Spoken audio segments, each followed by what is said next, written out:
homem, o Senhor modelou uma mulher e a conduziu até ele. Então exclamou Adão: Esta sim é osso dos meus ossos e carne da minha carne. Ela será chamada mulher, porquanto do homem foi extraída. Por esse motivo é que o homem deixa a guarda de seu pai e sua mãe para se unir à sua mulher, e eles se tornam uma só carne. Amém. Legal. Duas coisas que eu quero chamar a atenção de vocês aqui. Primeiro, a gente está estudando Gênesis na escola bíblica dominical, né? Então, assim, calhou certinho com o que a gente está falando lá. O trecho que a gente estudou na aula passada.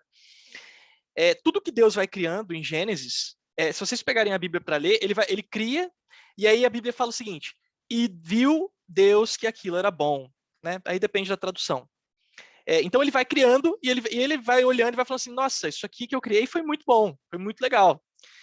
Quando ele faz essa ressalva aqui, ó, que está aqui no versículo 20, e Adão pôs os nomes a todo o gado e as aves dos céus e a todo o animal do campo, mas para o homem não se achava ajudador idônea. É a única,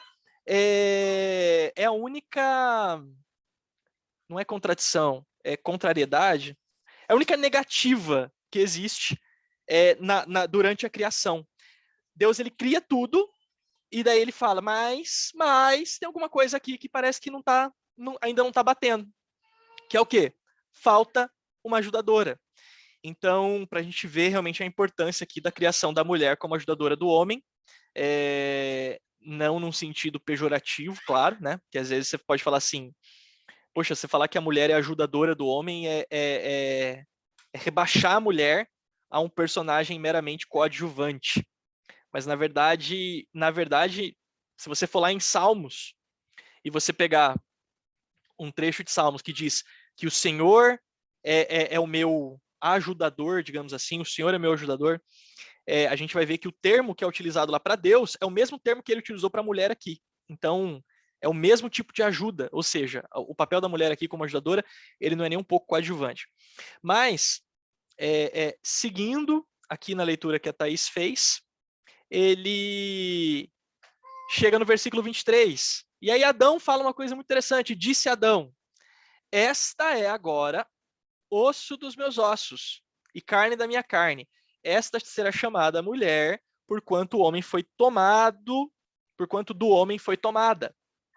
Essa tradução aqui, ela não traz aqui o impacto que eu queria.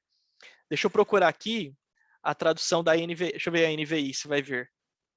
Lá no versículo 24. Então, Senhor, disse o homem, aqui. Essa sim, ó. Disse o homem então. Disse então o homem.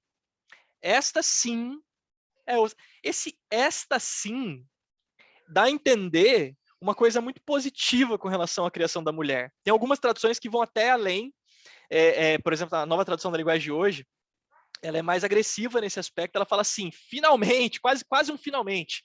Então Adão olha para a criação da mulher e fala assim, finalmente, alguém agora que realmente se parece comigo, que vai ter uma relação aí comigo, para a gente ver a importância aqui da criação do primeiro casal, né? Criação do casal. Bom, mas passando isso, a primeira coisa que eu quero conversar com vocês e a gente vai entrar aqui nesse tema aqui que eu estou dizendo, que eu estou compartilhando aqui com vocês, é o seguinte. Antes de mais nada, deixa eu perguntar para vocês, o que vocês acham que representa um relacionamento ideal? Quais características vocês acham que representam um relacionamento ideal, aí, digamos, para um casal que você fala assim, você bate o olho nesse casal e você fala assim, cara, esse casal aqui é top. Esse casal aqui é um exemplo, é um modelo. O que vocês acham que faz de um casal um modelo? Quais características? Eu quero ouvir vocês agora. Pode abrir o microfone e pode falar.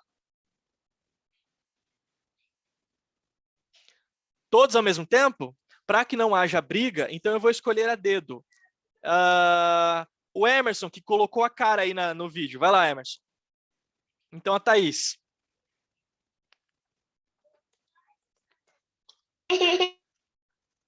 O que é um casal modelo para Sempre sobra vocês? para mim, né, Gabriel? Não tem jeito. Bom, não espiritualmente falando. Não entendi, perdão. Não espiritualmente falando. Não, Quando a não gente olha, espiritualmente falando. Não necessariamente, né? O que você olha e você fala assim, cara, esse casal aqui é um casal modelo pra gente. Esse é um casal bacana. A gente olha e fala. Modelo magro. ai meu Deus, lá vai. Casal bonito, né? Um casal bonito, legal. É quando você olha e você vê que há um respeito. Há um respeito.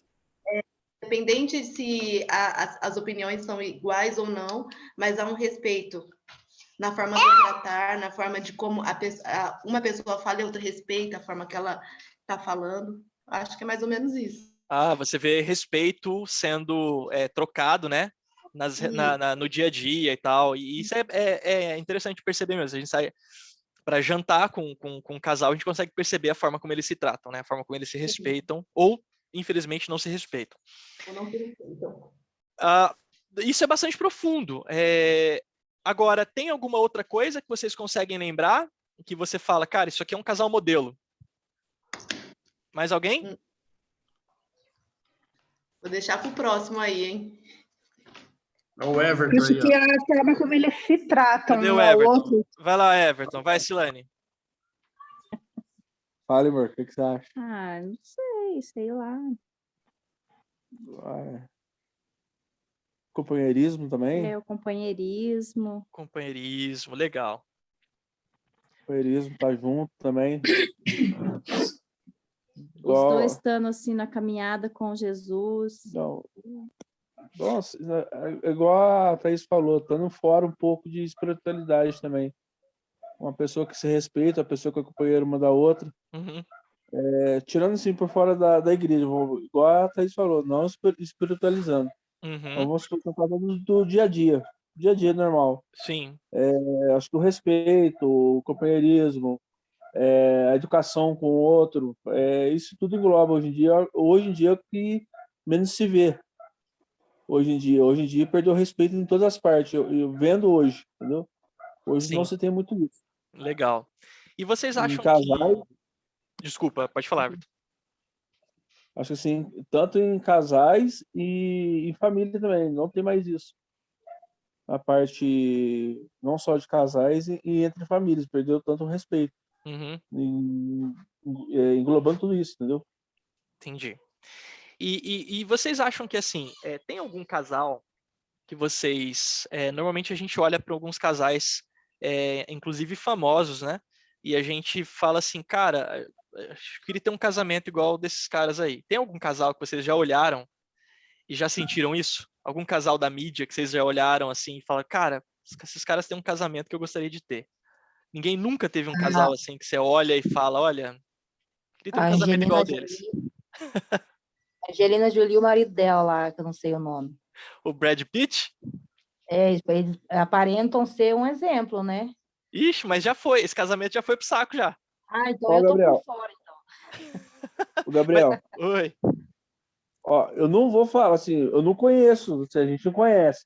Uhum. Mas um que ficou na mídia assim, brasileira, que durou muito tempo, foi do Tarcísio Meira, que é aquela... com a Glória Menezes. Glória Menezes. Inclusive, que durou muito tempo. Até a minha mãe falava do casamento deles quando minha mãe era viva. A minha mãe falava. E realmente durou, né? Ele faleceu de Covid agora, né? Foi. Assim, você olhando, era um que sempre, nunca deu assim, na mídia, nunca deu nada assim de escândalo, essas coisas assim, nunca vi assim. Sim. E durou, né?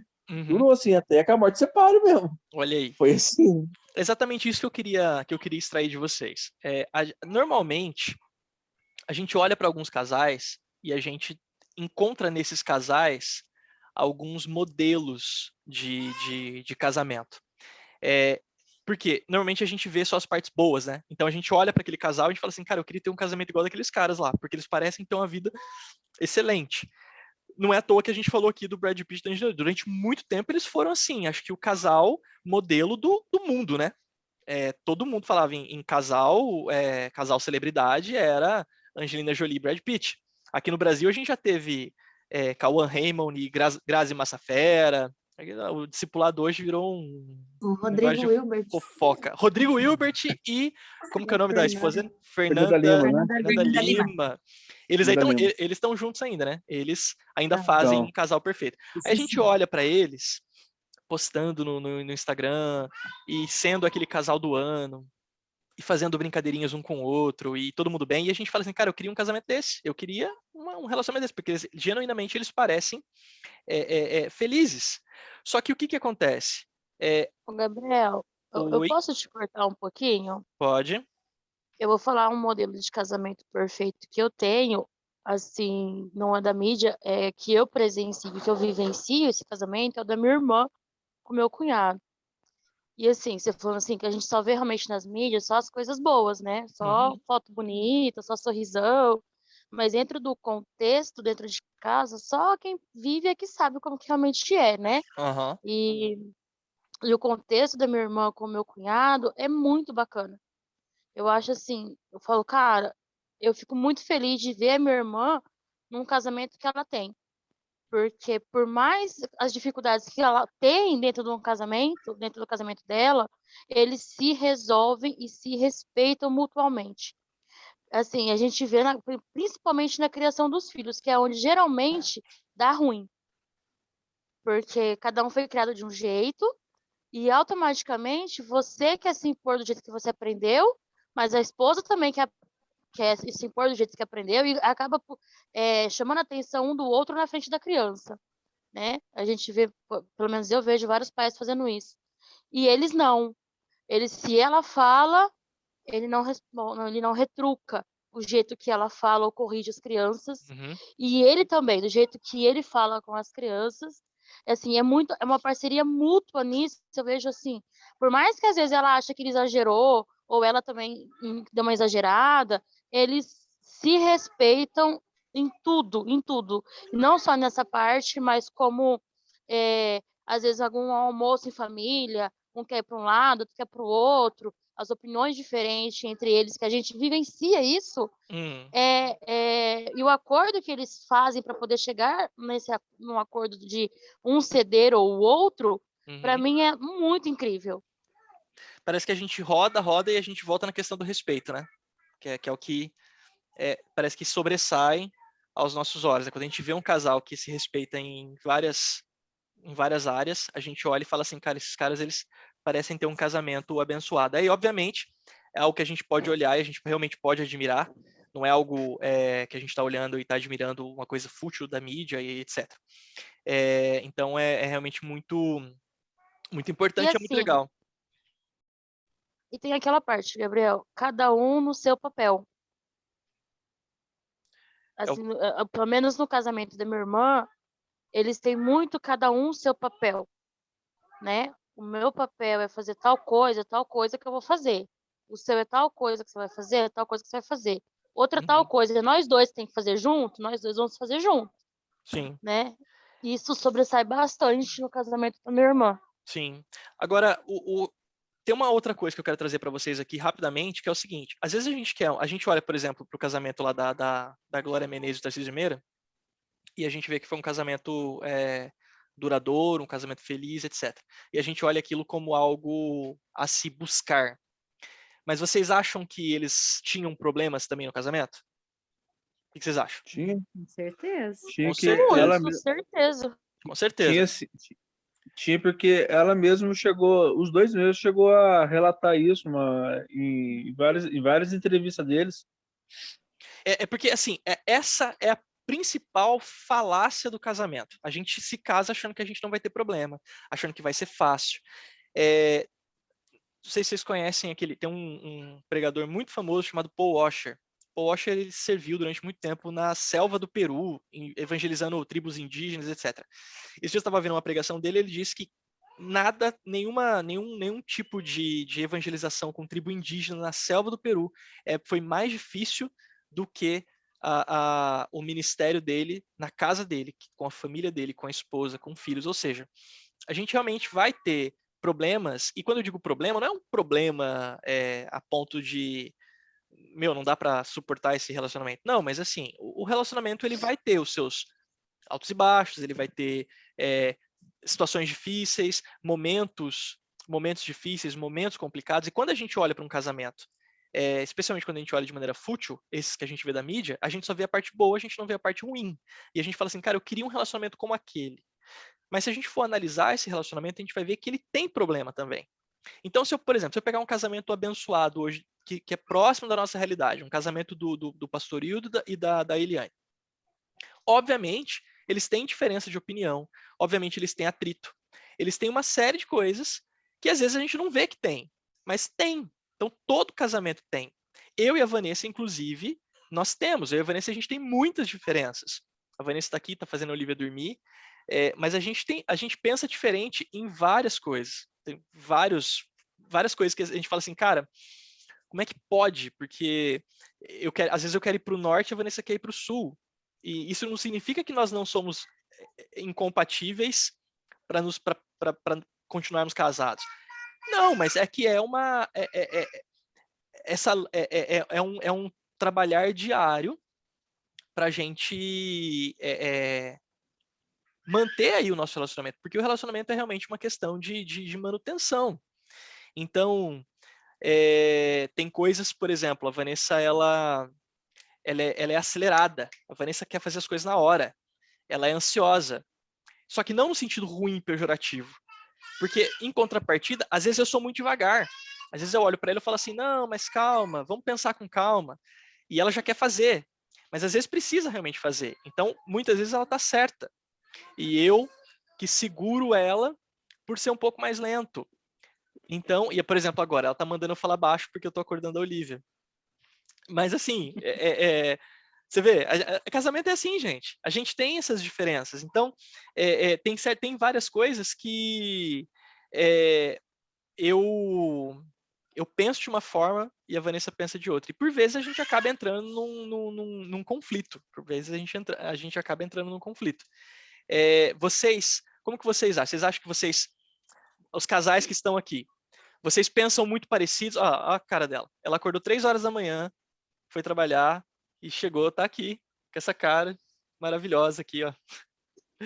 Vocês pensam diferente da esposa de vocês ou do marido de vocês? Ou vocês pensam mais ou menos igual? Quem que pode contribuir com alguma coisa aí? Fala aí, Corzinho. Tá na mesma sintonia. É o quê? Vai, Emerson, fala aí. Não tá, não. Não tá na mesma sintonia, não. Ele falou que a gente tá na mesma sintonia. Não tá, não. Ah, na mesma sintonia? Não tá, não vai estar nunca. É bíblico que não tá. Lá quando o pecado entrou no mundo, Deus já olhou para a mulher e falou assim, você vai seguir tentando influenciar o seu marido e ele não vai ser influenciado por você. Vai ser assim o resto da vida. Eu e o Júnior, ele já até deu alguns testemunhos aqui, né? Já. A gente conversa muito, a gente tem as divergências, mas assim, uma coisa que eu acho importante é sobre os nossos valores serem iguais, né? As nossas metas, porque assim, ninguém é igual a ninguém, mas uma coisa que é importante no casamento é isso, o diálogo, né? Você tem a divergência com o seu esposo, mas vocês conseguem conversar e entrar num acordo, porque senão vai virar uma guerra, né? É exatamente isso. A forma da gente criar a nossa filha, a educação dela, a gente concorda em tudo. Eu não tiro a autoridade dele, ele não tira a minha autoridade, né? Tudo que a gente vai comprar, vai fazer, a gente sempre conversa antes os dois para tentar resolver, para não ficar aquela coisa assim, mal resolvida, sabe? Nossa, você fez, mas eu não queria que você fizesse. Então, a gente sempre faz isso. Mas, gostos, né?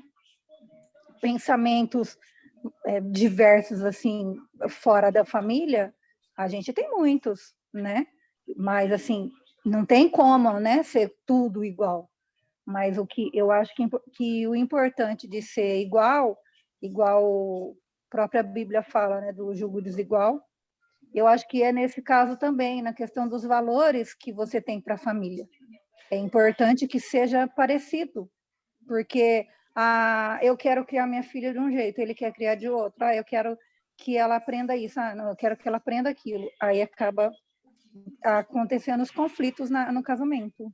Vamos pegar esse gancho do que a Ana está falando aqui e vamos dizer o seguinte. Então, o que a gente está falando até agora? A gente está falando que casamento perfeito não existe. A gente está falando que existe diferença de opinião. A gente está falando que a gente vai ter gostos diferentes e isso vai trazer conflito. Até agora é o que nós estamos colocando. O que a Ana colocou é o seguinte: apesar de nós termos diferenças, e são diferenças nítidas, né? Eu lembro bem, por exemplo, o pastor Carlos falando que ele é mais enfático, ele fala mais alto, pelo menos era assim no começo do casamento, né? E a Ana já é uma pessoa mais tranquila, então ele às vezes falava de maneira mais enérgica, ela estava achando que ele estava brigando, por exemplo. Ou seja, é uma diferença de comportamento, de personalidade, que ocasionava aí um determinado conflito. E aqui em casa é mais ou menos a mesma coisa. Então, existem sim diferenças. Agora, pegando um gancho nisso que a Ana falou, algumas coisas podem ser diferentes, mas algumas coisas devem ser iguais. Então, o que deve ser igual? O que nós precisamos ter em comum no casamento é que, independente das diferenças, isso aqui é uma coisa que para nós não pode ter discussão. É exatamente o que nós vamos colocar aqui como metas de relacionamento. Então, a gente olha lá para o casamento, um casamento de sucesso, supostamente, e a gente cria aquilo como uma meta. Fala, eu quero ter um casamento daquele. Mas o que é aquilo? Quais são essas metas? Quais metas a gente tem que ter para o nosso casamento? Então, a intenção aqui é sair daqui com 4 metas para o nosso relacionamento. Então, essas metas são, vamos definir aqui. Primeira meta. Seu casamento precisa ser um casamento cristocêntrico. Ou seja, Jesus precisa estar no centro do seu casamento. Seu casamento precisa ter uma mesma missão compartilhada. Depois a gente pode reescrever isso aqui com outras palavras, mas por enquanto, só para vocês entenderem. Terceira meta. Seu casamento precisa se comprometer em afastar o diabo. Quarta meta. Seu casamento precisa se comprometer em manter a aliança. Então, a gente está dizendo que, apesar das diferenças que nós vamos ter, e nós vamos ter muitas diferenças, temos que tomar cuidado para a gente não se divorciar por causa das diferenças, porque isso é o que a gente vê acontecendo por aí, né? As pessoas falam assim, estou me divorciando. Por quê? Incompatibilidade de perfis, incompatibilidade de personalidade, não dou mais certo com aquela pessoa. Diferença vai ter, mas porque não tem essas colas ligando aquele casamento. Então, quais seriam 4 metas para nós termos para o nosso relacionamento que iria revolucionar o nosso casamento? Então, a primeira meta é que meu casamento seja um casamento cristocêntrico. A segunda meta é que eu e a minha esposa, compartilhemos de uma mesma missão. Terceira meta, eu e minha esposa, a gente vai afastar o diabo. A gente vai lutar contra o diabo juntos. E não deixar com que o inimigo coloque eu contra minha esposa e vice-versa, que é o que acontece na maior parte das vezes. O diabo tenta fazer você acreditar que o seu cônjuge é o seu inimigo. Quando, na verdade, o seu cônjuge não é o seu inimigo. O seu cônjuge é o seu parceiro. Inimigo é o diabo. Quarta meta, você vai se comprometer em manter a aliança que foi feita quando você entrou nesse casamento. E a gente vai aprender um pouco melhor o que é aliança. Então, 4 metas. Hoje a gente vai falar de um casamento cristocêntrico. Então, o que significa eu ter um casamento cristocêntrico? A gente já falou um pouco sobre isso em outras aulas, onde a gente falou sobre colocar Jesus no centro da sua vida. Quem pode me falar um pouco melhor sobre isso aqui? O que significa colocar Jesus no centro da minha vida?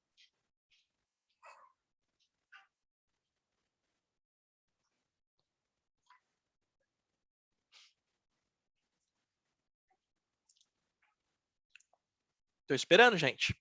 Eu disse para vocês que vocês iam participar hoje. O que é para vocês colocar Jesus no centro da sua vida? Eu acredito que é tipo a gente não fazer as coisas que desagradam a Deus, né? Tinha outra coisa que eu ia falar, agora eu esqueci. É legal, mas é esse caminho mesmo. Não fazer o que desagrada a Deus. O que mais? Repete a pergunta, que daí eu lembro. Não, é uma pergunta pessoal, né? Para você, o que é ter Jesus no centro da sua vida? Ó, Jesus está no centro da minha vida. Por quê? O que denota Jesus estar no centro da sua vida? Ah, sim. Então, eu acredito que é fazer o que é certo, né? Que, tipo assim, não pecar, Uhum, fazer que é uma coisa que é difícil, né? Que a todo momento a gente acaba pecando. uhum, Que muita gente pensa que pecado é só traição, é só matar, mas uhum, não é, tem muitas coisas, né? uhum, Seguir o caminho de Deus, né? Sempre estar na presença dele. Tudo que for fazer, colocar na direção dele, né? Pedir uhum, direcionamento. uhum. Acredito que seja isso. Legal. Não, é isso mesmo. Agora, cristocêntrico, ou seja, Jesus no centro. O seu casamento, ele está... vou colocar aqui. Estruturado ao redor de algo. O seu casamento, ele tem que estar estruturado ao redor de algo. Não tem como ele não estar, tá? Porque a sua vida está estruturada ao redor de algo. E não tem como ela não estar. E a gente já falou sobre isso em algumas aulas, inclusive da EBD. E agora, se a minha vida pode estar centralizada, estruturada ao redor de alguma coisa, o meu casamento também. Então, o seu casamento, ele pode estar estruturado ao redor de algo, por exemplo, como você mesmo.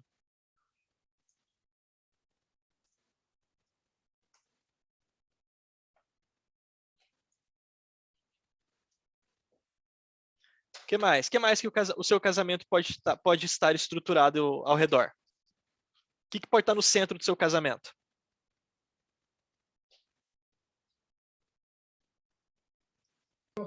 A vontade de Deus? O quê? A vontade de Deus? A vontade de Deus. Aí vamos colocar aqui Deus, ok? Ok. Tá.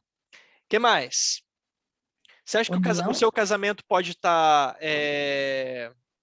O seu casamento ele pode estar A centralizado? finança. Dinheiro. O que mais? Compreensão? Compreensão? Como assim compreensão? Sempre um compreender o outro. Tipo, ser amigo, companheiro, parceiro. Ou não? Tá, vamos deixar isso aqui para o final. O que mais que pode estar aqui no centro do seu casamento? Você mesmo, dinheiro, você acha que pode ter filhos? Os filhos. Você acha que pode estar uma vida profissional? Sim. Legal, o que mais?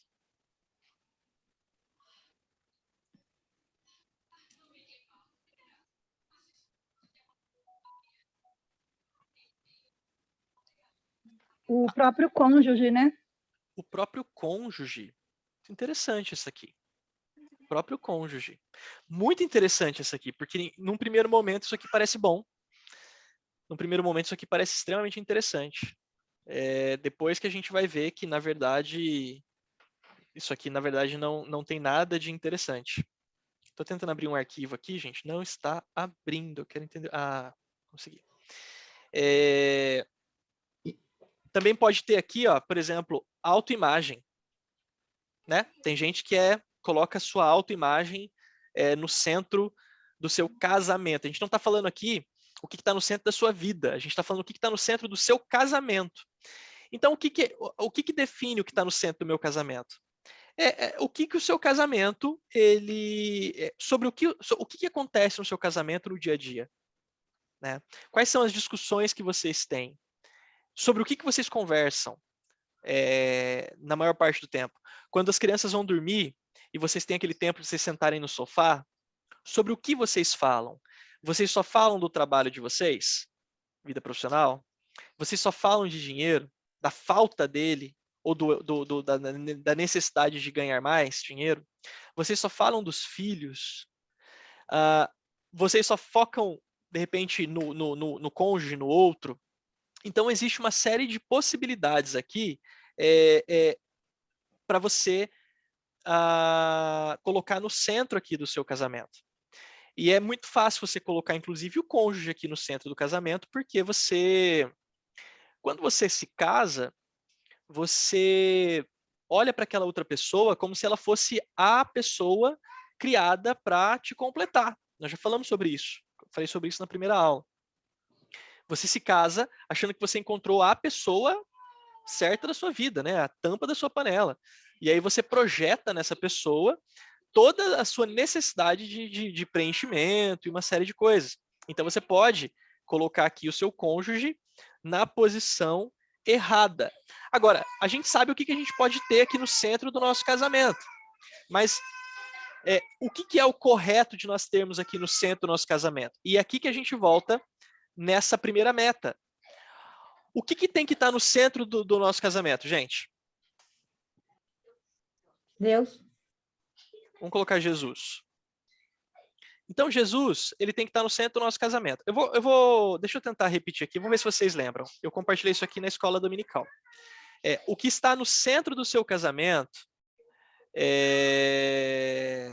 Deixa eu ver se eu tenho uma colinha aqui, que eu não lembro isso aqui. Vocês lembram? Eu coloquei assim, ó, o que está no centro da sua vida influencia o quê? Alguém lembra? Valores e crenças. Olha, influencia seus valores e Crenças. E os seus valores e crenças influenciam no quê? A sua vida? A nossa vida? Sim. Mas tem um termo aí, eu tô tentando procurar aqui. Eu tô usando um tablet aqui, esse negócio tá louco, cara. Ele não tá abrindo as coisas que eu quero. Eu acho que eu sou a única solteira nesse grupo aí. Olha aí. Tá aprendendo já a lição para fazer certinho. Agora ele abriu. Olha aqui, ó. Vamos lá. O que está no centro da sua vida influencia os seus valores e crenças, e os seus valores e crenças influenciam as suas ações e decisões, e estas influenciam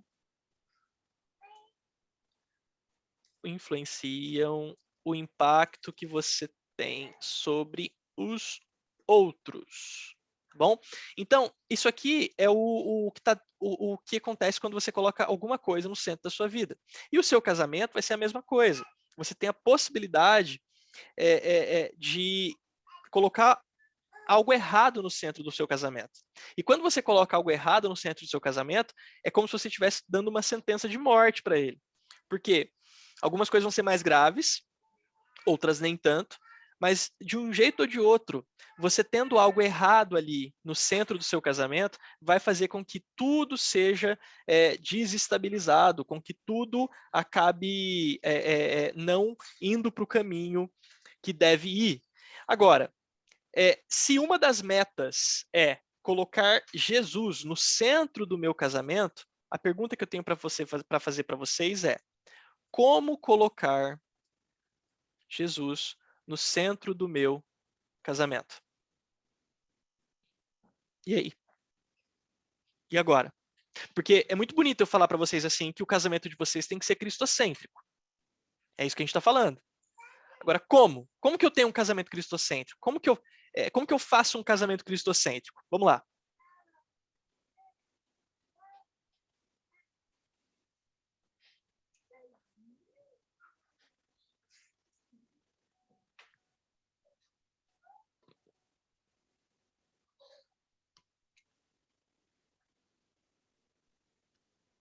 Estou esperando, gente. Então, vocês acham? Não tem resposta certa, gente. É o que vocês acham. Como que você acha que eu coloco Jesus no centro do meu casamento? O que eu tenho que fazer no meu casamento para falar assim, cara, esse casamento aqui é um casamento cristocêntrico. O que é um casamento cristocêntrico para vocês? Eu queria ter um bloquinho de nota para poder escrever aqui. Mas eu acho que é eu tá caminhando com ele no meu pessoal mesmo. Olha a nota. Porque, filha, fica quietinha. Porque se eu não... Tá bom. Porque se eu não tiver com ele, não andar com ele, não tem como eu trazer ele pro meu casamento. É muito legal o que você está falando. No entanto, entretanto, no entanto, contudo, todavia, você está falando no âmbito pessoal, correto? Isso. No âmbito pessoal, legal. No âmbito pessoal, você precisa caminhar com Cristo para você poder ter uma vida cristocêntrica. Agora, e no casamento? O que você acha? O que vai fazer assim, cara, o meu casamento é um casamento cristocêntrico? Peraí, vou pensar. Pensa aí, eu vou sair sorteando nomes. Jennifer, vai lá. O que é um casamento cristocêntrico para você? O que eu quero aprender, gente, como que eu vou falar? Orar junto, ler a Bíblia junto, fazer devocional. Opa! Assistir vídeos, palestras, sei lá. Fazer coisas juntos, nesse sentido. Fazer coisas juntos. Ou seja, você falou assim, orar junto, assistir vídeo junto, fazer devocional. Muito bom. Muito legal. Quem mais? Quem mais quer compartilhar alguma coisa? A Jennifer abriu o caminho para vocês aí, gente. Agora vamos lá. Gabi. Gabi. A Maísa quer falar com você, ela quer responder a sua pergunta. Eu tô vendo que tem uma criança me chamando, hein? O que mais, pessoal, que nós podemos fazer para termos um casamento cristocêntrico? Obviamente, a gente vai sair daqui com uma lição para a gente ter um casamento mais cristocêntrico, mas eu quero entender de vocês primeiro o que vocês já pensam ser necessário para que a gente tenha um casamento cristocêntrico.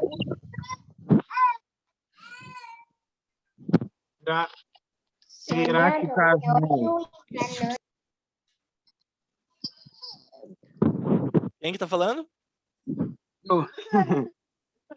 Será que o casal jejuando junto também seria boa?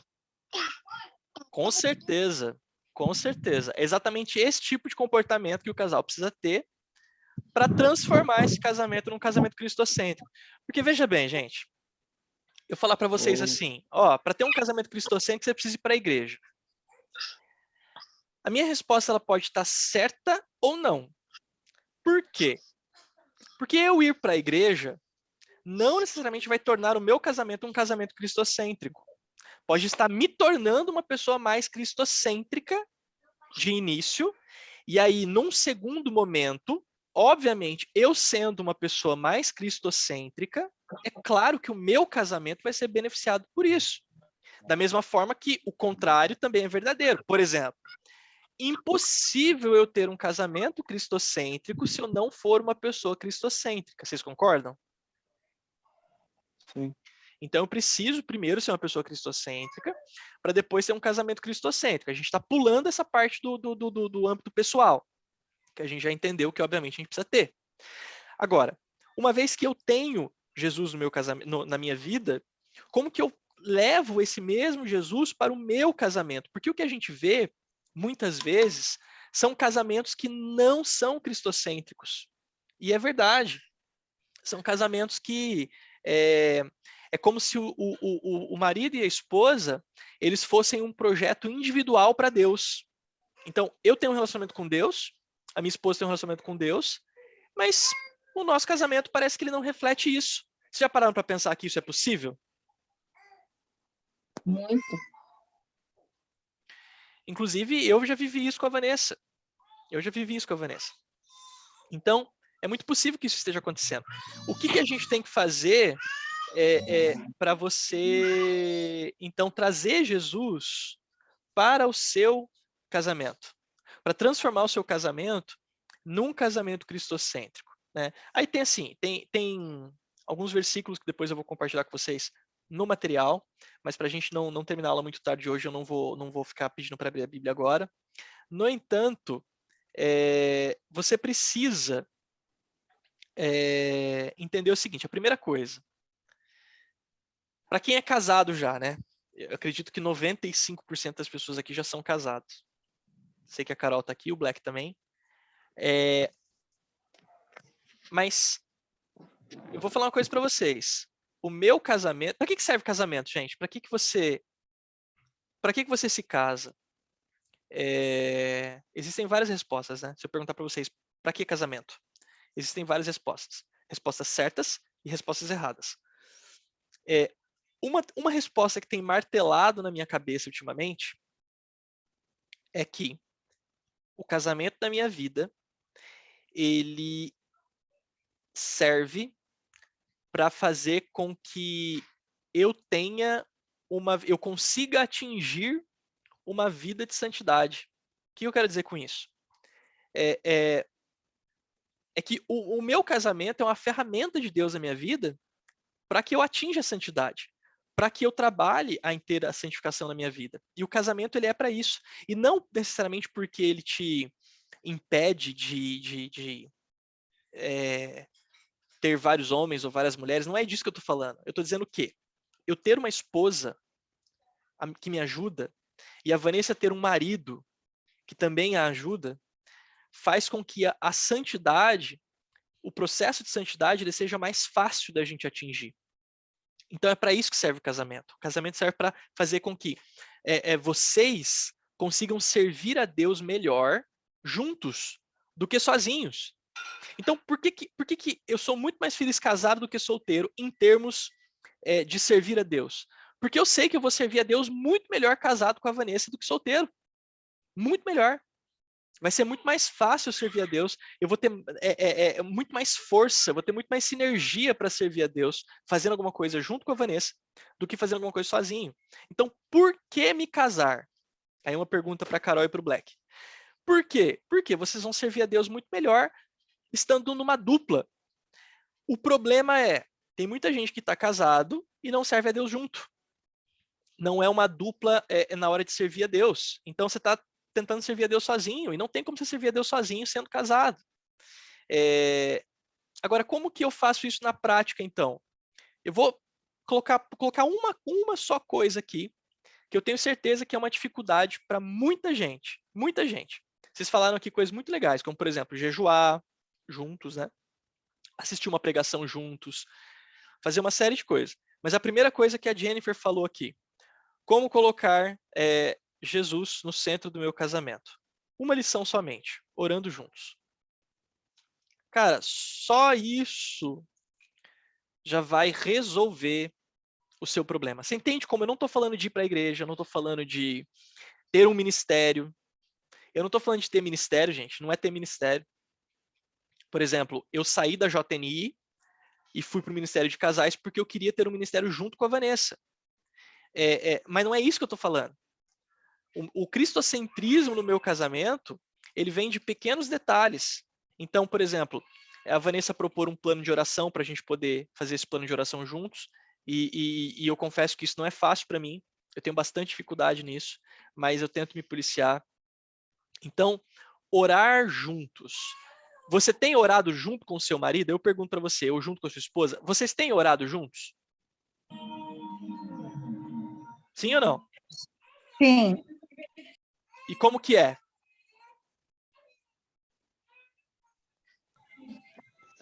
É uma coisa fácil de fazer? Ou não? Tem algum... Como que é? É fácil. No início, assim, do casamento, era um pouco diferente. Não tanto, porque a gente já orava antes, né? No noivado, no namoro. Mas talvez um pouco de timidez, né? Timidez, é uma boa resposta. Da minha parte. Porque por ele já ser pastor, né? Ele, por exemplo, a oratória é diferente, né? E eu me senti um pouco constrangida porque a minha oração é muito simples, né? Sim. Mas eu percebi que eu não precisava ficar constrangida porque é o meu jeito de falar com Deus, né? Então, aí agora com a Sofia, a gente ora junto também com ela, a gente pede para ela orar, né? Para ela também já ir aprendendo. Então, Legal. assim, com o tempo fui perdendo essa timidez, assim, vamos dizer assim, e hoje em dia é completamente natural, assim. Foi uma coisa que você foi tirando com o tempo, né? Tem mais alguém Sim, aqui que tem vergonha de orar junto com o marido ou com a esposa? Eu não tenho marido, mas eu tenho o Renan, meu namorado, e eu tenho muita vergonha, Gabriel. Você tem vergonha? Aham. Por que você tem vergonha? É difícil ainda. Mas eu quero Mesmo a gente... Tenta extrair aí. Por que você tem vergonha? A Carol se... tá falando que tem vergonha de orar com o Black. A gente se obriga, tipo, a orar junto. Uhum. Mas ainda assim, eu tenho bastante vergonha. Todas as vezes que a gente vai orar junto, tipo, eu falo, começa a oração. Começa a oração, menino. Ele, não, ora você. Eu falei, não, ora você, nossa. Aí fica um jogando pro outro. Ele sempre ora, né? Então, tipo, aí ele fica me obrigando a orar. Mas eu acho que é a questão do constrangimento também, da vergonha, não sei. Mas ainda assim a gente se obriga a orar. Às vezes quando eu vejo que ele tá mais assim, mais desanimado, eu vou assim. Importantíssimo. Esse feeling, vou, Carol, tipo, é importantíssimo. Tem dias quando eu vejo que ele tá mais desanimado assim, eu vou chegando, tipo, aí eu vou colocar a mão nas costas dele, aí eu vou e faço uma oração bem simples, devagarzinho, assim, sem avisar, sem nada, mas com bastante vergonha ainda, assim. Eu espero um dia isso passar, mas ainda eu tenho esses momentos, assim, de vergonhas. Não, mas assim, eu perguntei justamente porque eu sei que é normal. E tem muita gente aqui que tá quietinho, não tá falando nada, mas eu sei que morre de vergonha. Eu sei que não tem intimidade. É engraçado isso, porque você tem intimidade para fazer coisas bem, assim, íntimas com seu marido, mas você não tem intimidade suficiente para orar na frente dele. E vice-versa. Porque a oração, ela é algo onde você se expõe, né? Você está falando com Deus muitas vezes sobre algo que, obviamente, às vezes até pessoal. E quando você ora junto com a sua esposa, ou você ora junto com o seu marido, você abre isso na frente da sua esposa e do seu marido. Lembrando que nunca, em hipótese alguma, utilize um momento de oração junto com o seu cônjuge para dar uma indireta no seu cônjuge. Não faça isso. Senhor Deus, por favor, me dá paciência para lidar com essa mulher. Porque, olha, Deus, tá difícil demais. Eu não aguento essa mulher, essa louca. Me dá paciência, Senhor, porque tá difícil. Não faça isso. Né? A Vanessa ora assim, tem certeza que ela ora assim. Conduz esse homem em sabedoria. Olha aí. Né? Fala para ele acordar cedo, sei lá. Tô falando, já tem até a oração pronta. Tem sim. Então, assim, o importante é o seguinte. Você precisa quebrar essa barreira, porque é uma barreira. Eu tinha vergonha também de orar na frente da Vanessa. Morria de vergonha. Na verdade, tem gente que tem vergonha de orar na frente de qualquer pessoa, né? Não só do marido. E talvez o marido ou a esposa, talvez fique até pior.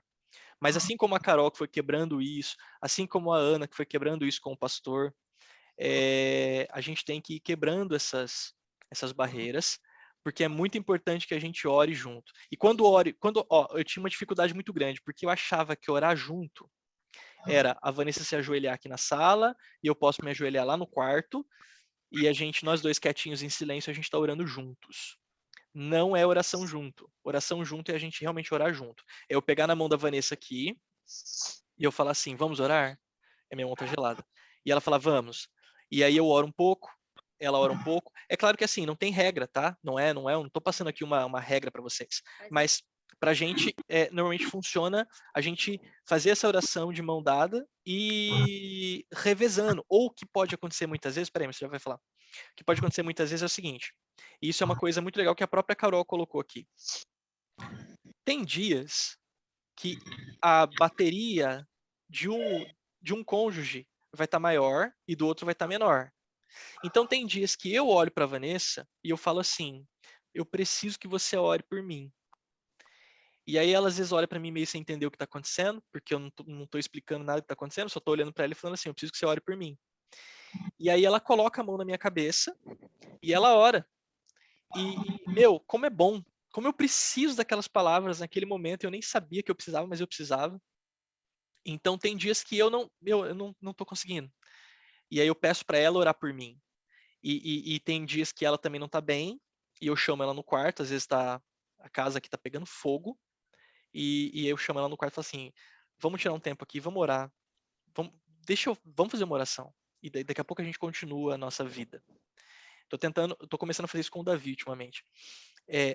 Mas é muito importante isso. Então, às vezes você não tá muito bem, o seu cônjuge ora, às vezes você tá bem, aí você ora. Enfim, pode falar, Mar. Uma coisa que a gente aprendeu até com o pastor Borzano, lembra? Porque às vezes a gente tem mania de orar junto mesmo, tipo, os dois falando ao mesmo tempo e, né, a oração junto. Não tem uma regra, né, que a gente falou, mas acho que é muito interessante a gente deixar o cônjuge orar e usar esse momento para você confirmar a oração dele, né? Então, deixar a pessoa que está orando ali, colocar ali a oração para Deus e você só confirmar aquela oração, não ficar atropelando junto, sabe? Falando junto a oração, sabe o que eu tô falando, né? Sim, os dois falando alto ao mesmo tempo, né? Isso. Claro, que nem eu falei, Tem tem momentos e momentos, né? momentos e momentos, mas às vezes é importante isso, porque é vocês orarem em concordância. Então, às vezes, o Gabriel vai, por exemplo, pedir coisas específicas para o trabalho dele na oração, e eu vou confirmar esses pedidos. Eu vou pedir coisas específicas em alguma coisa que, né, eu tô ali com Deus e orando junto com ele, mas e ele vai confirmar aquele desejo no meu coração e pedido para Deus, entende? Então, é importante a gente também estar ali de ouvidos abertos, mas confirmando a oração do cônjuge, não tendo esses momentos assim, né? É isso mesmo. Ô, Gabriel, Pode falar. uma situação que às vezes eu vejo na própria igreja, nos cultos de casais, é quando o pastor, né, o pregador da noite, pega e fala assim, as mulheres fiquem em pé e orem pelos seus maridos. Uhum. Depois faz inverso, né? Uhum. Na hora que fala essa situação, teve um dia que eu observei as expressões dos maridos. Uhum. É muito engraçado, porque eu já percebi também. eles entram num colapso, os homens entram em um colapso. É muito, assim, é mais fácil uma mulher orar pelo homem do que o homem orar pela esposa, Uhum. né? E assim, pelo menos publicamente ali no culto, né? As expressões dos homens foi, e agora? É que Eu tô esses por te momentos correr. eles denotam um comportamento que nunca é praticado em casa, né? Então, quando você chega no culto de casais, você pede para um orar pelo outro, você está propondo algo que eles não fazem e que eles fogem de fazer. Exato. Aí eu já tive a oportunidade de tipo pegar uma câmera e ter que tirar foto desses momentos dos casais, né, para registrar. E aí você vê em detalhes assim, os casais meio que, meu Deus, e agora o que a gente faz? E obviamente eles expressão, né? fazem, e é muito bom porque muitos têm ali uma oportunidade de fazer algo que não fazem há muito tempo, ou talvez nunca Sim. fizeram, então é bom. E na Bíblia também orienta, né, Gabriel? Peraí, Thaís, eu tô falando, hein? Pode falar, já. Eu ainda não dormi. Eu ainda não dormi, Thaís. Então, por favor, deixa eu falar antes que eu durma. A própria Bíblia orienta, é bom que anda em dois, né? Porque se um cair, o outro levanta, né? Isso. E nesse aspecto, tipo, de um tá precisando da oração do outro, né? E assim, na minha casa sempre teve alguma forma disso, né?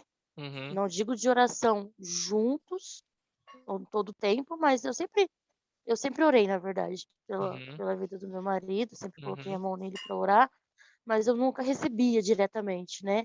Às vezes, quando eu estava meio que doente, alguma coisa assim, aí ele abraçava e ele orava bem baixinho, e eu Sim. entendi que ele estava orando, mas Uhum. também não era, né, algo do tipo assim. Então, assim, a gente sempre teve, agora que a distância que não está deixando a gente fazer isso, Uhum. mas nas oportunidades que tem de estar junto, eu ainda pego e faço isso, né? Peço para ele se ajoelhar, Uhum. para eu coloco a mão sobre a cabeça dele e oro junto com ele, né? Mas assim, geralmente quem ora, igual a Vanessa falou, um ora e o outro concorda, né? Uhum. E geralmente é eu que faço esse papel, eu que coloco a mão sobre a cabeça dele e eu oro por ele e ele confirma a minha oração.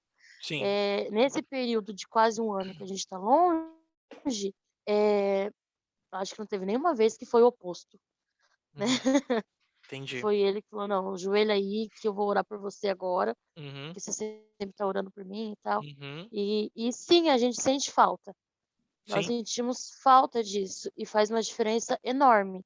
Enorme, enorme, enorme no casamento. É que existe um ponto que a gente precisa colocar aqui, que é a questão da maturidade espiritual, né? E que às vezes a maturidade espiritual do casal ainda não está, talvez nem sempre esteja, né? Igual. Então aí o cônjuge que tem um pouco mais de maturidade espiritual vai ter que ter um pouco mais de paciência para entender que por enquanto é ele que tem que se doar de repente um pouco mais, né? Ou paciência de Jó, né, Gabriel? Vamos falar sério. Paciência de Jó, digamos assim, a paciência que a Vanessa teve que ter comigo. Então, eu creio que uma hora vai valer, já vai valer a pena, né? Com certeza, com certeza. Então, eu sei que os frutos uma hora vai sair, quando sair vai ser doce feito mel. Exato, Né? exatamente. Porque vai valer a Acredite, pena. porque se aconteceu aqui com a gente aqui em casa, pode acontecer em qualquer lugar. Agora, se a gente for, Exatamente. então, eu vou dar uma dica aqui para vocês, ó. Dicas de como orar. Para quem não tem costume de orar, para quem tem dificuldade de orar junto, para quem não sabe como fazer e vai entrar em desespero na hora de tentar. Então, eu vou dar 3 dicas aqui. Primeiro, mantenha a oração curta. Gente, vou orar com meu cônjuge pela primeira vez na vida. Você não vai orar 40 minutos, gente. Vocês não vão orar 40 minutos. Faz uma oração rápida. E quando eu digo oração rápida, gente, oração rápida mesmo. Oração rápida. Às vezes 2, 3 minutos. Não tem problema. O importante é você orar juntos. Seja consistente. Consistente. Então, você precisa ter constância nessa oração em casal. Não é orar uma vez em casal hoje e depois orar de novo daqui a 2 meses. Tem que ter constância. Então, daí, para ter constância, vamos colocar uma regra aqui. Se você perder um dia, não perca 2. Eu uso essa regra para muita coisa na minha vida. Então, assim, a gente vai se comprometer em orar todos os dias. Não precisa ser 40 minutos, pode ser bem rápido, pode ser curto, só que a gente precisa ser constante, a gente precisa ser consistente. Então, se a gente deixar de orar hoje, em hipótese alguma, a gente pode deixar de orar amanhã. Entenderam? Fica mais fácil, não fica? Não é um desafio muito grande, gente? Ou é um desafio muito grande? Para mim é. Pelas realidades, mas sim. Mas não seria difícil. A gente está transformando algo que de repente é um monstro em algo mais simples. Mas, gente, 2, 3 minutinhos por dia, pega na mão da sua esposa, do seu marido, e orar aí rapidamente e fazer com que o nosso casamento vá se tornando aí um casamento mais cristocêntrico. Gabriel, mas e o jejum juntos? É óbvio que isso é maravilhoso. Mas eu tô indo aqui, eu tô partindo de um pressuposto aqui de quem não tá nem conseguindo orar junto ainda. Então, se você não tá nem conseguindo orar junto ainda, primeiro você precisa resolver o mais básico. E aí depois você vai partindo para aquilo que é mais denso. Então, com certeza, assistir uma pregação juntos, você fazer um devocional junto. Vamos fazer um devocional junto todos os dias. Fazer uma leitura da Bíblia todos os dias. Então, tudo isso vai fazer com que você tenha um casamento mais cristocêntrico. E aí nós temos 4 metas, né? Então, precisa de um casamento mais cristocêntrico. A gente precisa compartilhar de uma mesma missão, que a gente vai falar semana que vem. Depois a gente precisa se comprometer em afastar o nosso verdadeiro inimigo, que é o diabo. E depois a gente vai se comprometer em manter a aliança que nós fizemos. Essas são as 4 metas que vão fazer com que o nosso relacionamento seja um relacionamento mais profundo, mais espiritual, e fazer com que nossos casamentos tenham mais Deus neles. Amém? Amém. Ok. Alguém quer colocar mais algum ponto?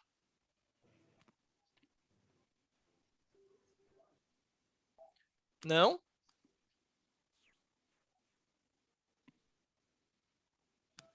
Todo mundo já falou tudo o que tinha para falar. Ninguém quer compartilhar nenhuma história.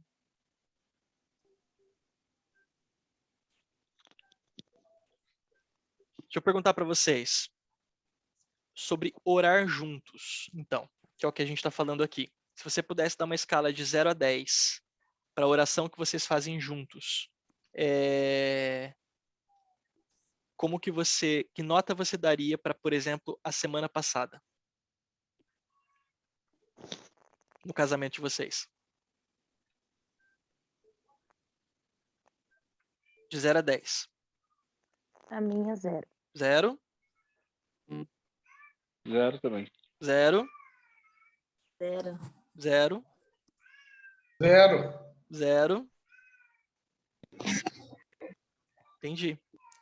Mas a minha, Gabriel, eu vou deixar bem claro, tá? Só vou deixar claro. Uhum. Realidade de vida, tá bom? Você está numa situação diferente. Então só para deixar claro. Claro, a gente entende. Então vamos mudar isso para semana que vem. Vamos fazer um propósito aqui. O meu filho não para de chorar, não sei o que fazer. Sei lá, vou ter que fazer uma oração com ele para ele parar de chorar. Vamos fazer um propósito aqui. E aí na semana que vem eu vou perguntar para vocês que nota vocês vão dar para essa semana. E talvez a gente tenha alguma nota um pouco diferente, um pouquinho mais alta. Pode ser? Ok. Então, beleza. Mais alguém quer falar alguma coisa? Vamos encerrar. Estamos aqui com 1 hora. 1 hora e pouquinho. Tá bom, pessoal. Então, vou encerrar. Amém? Legal. Vou pedir para a Vanessa fazer uma oração aqui. Vem cá, Mar, fazer uma oração para a gente encerrar. Uma galera ali falando sobre oração. Justo eu.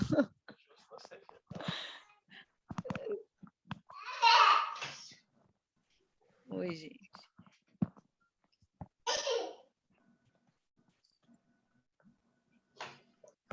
Senhores passageiros, estamos entrando numa bela noite. Aquelas que confundem, né? Gente, a minha alma já não tá aqui. Na verdade, só tá. Não sei que parte do corpo tá, só o físico mesmo, sabe? Sabe aquele momento que você já não tá. E o Gabriel, bota eu por ainda, amor. Vai dar certo. Acordei às 3 da manhã. Então, vamos lá, gente. Bom, vamos agradecer a Deus por essa aula, né? Primeiramente, e que tenhamos o coração aberto, né? Pelo aquilo que foi ensinado e pelo aquilo que o Senhor quer nos conduzir a aprender, né? Então, Senhor, meu Deus, nós te pedimos, Pai, que primeiramente, Senhor, que o Senhor tenha aberto nossos corações para receber essa aula, Pai, para receber essa palavra, essa ministração, Senhor Jesus. Que nós sabemos que o quanto o inimigo tem trabalhado e tem atacado as famílias, Senhor Jesus, atacado os casamentos, atacado os cônjuges, Senhor Jesus. E a vida espiritual dos cônjuges, elas são as mais frágeis, Senhor, hoje em dia, e nós sabemos o quanto é difícil, Senhor, mantermos ali firmes em Tua presença devido ao mundo que vivemos hoje, Pai. Mas sabemos que estando com o Senhor, tudo é mais fácil também, Pai. Que em Tua presença as coisas que aparentemente são difíceis, elas se tornam muito mais fracas perante a Tua soberanidade, Senhor, perante ao Teu poder, Senhor. Então, que o nosso coração esteja, Senhor, aberto a receber, a aprender, e principalmente, Senhor, com uma aula como essa, onde nós temos que entender a importância da oração, Pai, entre o marido e a mulher, num casamento, num relacionamento, Pai. Claro que a oração é importante, primeiramente, individualmente, no relacionamento contigo, Senhor, mas, como a Tua palavra mesmo diz, onde há 2 ou mais em minha presença, orando, eu estarei perto. Então, o Senhor estará com certeza presente numa família onde o cônjuge, os dois estão orando, Senhor, pedindo e clamando a tua presença, Pai. Então, Senhor Jesus, que nosso coração esteja aberto, Pai, para esse propósito, que mesmo que comecemos a orar sozinhos, mas sabemos que com a tua vontade, com o propósito que o Senhor tem para as famílias, Senhor, as famílias serão cada vez mais unidas para que o teu propósito seja cumprido nessa terra, através das famílias, Pai. Então, em nome de Jesus, eu oro para que nosso coração esteja aberto a esse propósito, Pai. Para que cada um de nós, Senhor, venhamos aprender a cada dia mais, através das aulas do discipulado, através das palavras, das pregações, através daquilo que o Senhor tem ministrado na nossa vida, Pai. Então, eu oro em nome de Jesus, para que todos os casais, todas as pessoas que estão aqui, Senhor, ouvindo, incluindo o meu marido, incluindo a mim, Senhor Jesus, que o Senhor venha nos quebrantar, Pai, para que o Senhor possa estar presente em nossa vida cada dia mais. É o que eu te peço e te agradeço em nome de Jesus. Amém. Amém. Amém, gente. Então, Amém.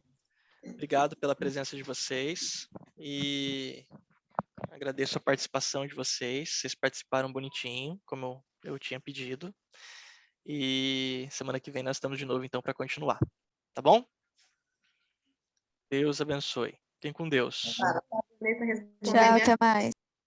Tchau. Amém. Boa noite. Viu, Gabriel? Deus. Oi, Thaís. Fala pra Vanessa responder minha filha que ela tá no aguardo. Vou falar para ela aqui. Por favor. Obrigada. Tchau, gente. Paz. Tchau, gente. Boa noite. Tchau. Sai agora. O negócio não vai.